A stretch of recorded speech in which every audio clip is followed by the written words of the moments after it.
आज की कथा विभीषण का राज्याभिषेक। युद्ध की समाप्ति पर श्री राम मातली को सम्मानित करते हुए इंद्र के दिए हुए रथ को लौटा दिया। तत्पश्चात उन्होंने समस्त वानर सेना नायकों की बुरी बुरी प्रशंसा करते हुए उनका यथोचित सम्मान किया। फिर वे लक्ष्मण से बोले, सौम्य, अब तुम लंका में जाकर विभीषण का राज्याभिषेक करो, क्योंकि उन्होंने मुझ पर बहुत बड़ा उपकार किया है। रघुनाथ जी की आज्ञा पाकर लक्ष्मण ने प्रसन्नतापूर्वक सोने का घड़ा उठाया और एक वानर वीरपति को समुद्र का जल भर लाने का आदेश दिया। उन्होंने लंकापुरी में जल से भरे उस घट को उत्तम स्थान पर स्थापित किया। फिर उस जल से विभीषण का विधिवत रीति से अभिषेक किया। राज सिंहासन पर विराजमान विभीषण उस समय अत्यंत तेजस्वी प्रतीत हो रहे थे। लक्ष्मण के पश्चात अन्य सभी उपस्थित राक्षसों और वानरों से भी उनका अभिषेक किया। विभीषण को लंका के सिंहासन पर अभिषेक देख उसके मंत्री और प्रेमी अत्यंत प्रसन्न हुए। वे श्री राम की स्तुति करने लगे। उन्होंने अपनी निष्ठा का आश्वासन देते हुए दही, अक्षत, मिष्टान्न, पुष्प आदि अपने नए नए नरेश को अर्पित किए और महाराज विभीषण की जय, श्री रामचंद्र जी की जय का उद्घोष किया।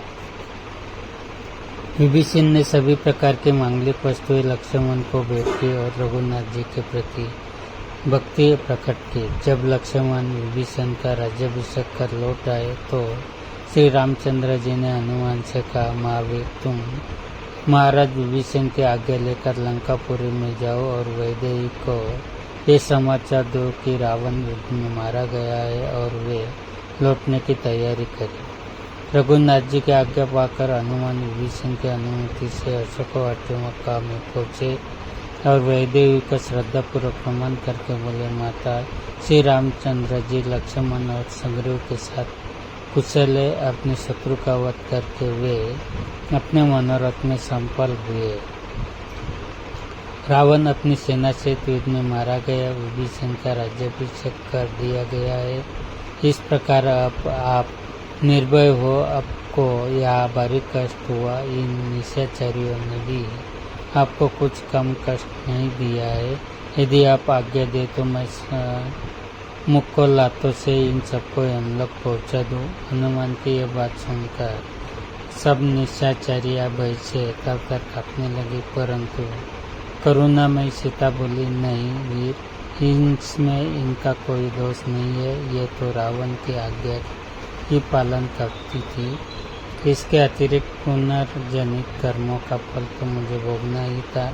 यदि फिर भी इन दासियों का कुछ अपराध हो तो उसे मैं क्षमा करती हूँ। अब तुम ऐसी व्यवस्था करो कि मैं शीघ्र प्राणनाथ के दर्शन कर सकूँ। पवन पुत्र ने लौटकर जब दशरथ नंदन को सीता का संदेश दिया तो उन्होंने विभीषण से कहा, भाई विभीषण, तुम शीघ्र जाकर सीता को अंगराग तथा दिव्य आभूषणों से आभूषित करके मेरे पास ले आओ।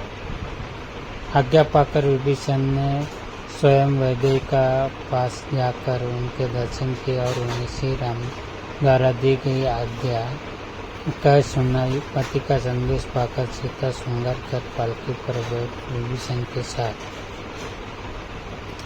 उस स्थान पर पहुंची जहाँ उनके पति का सेवित था। फिर पालकी से उतरकर पैदल ही सकुचाती हुई अपने पति के सम्मुख जाकर उपस्थित हो गई।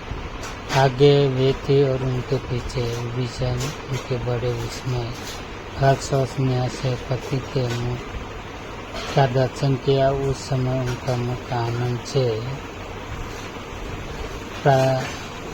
प्रातःकालीन कमल की भांति खिल उठा।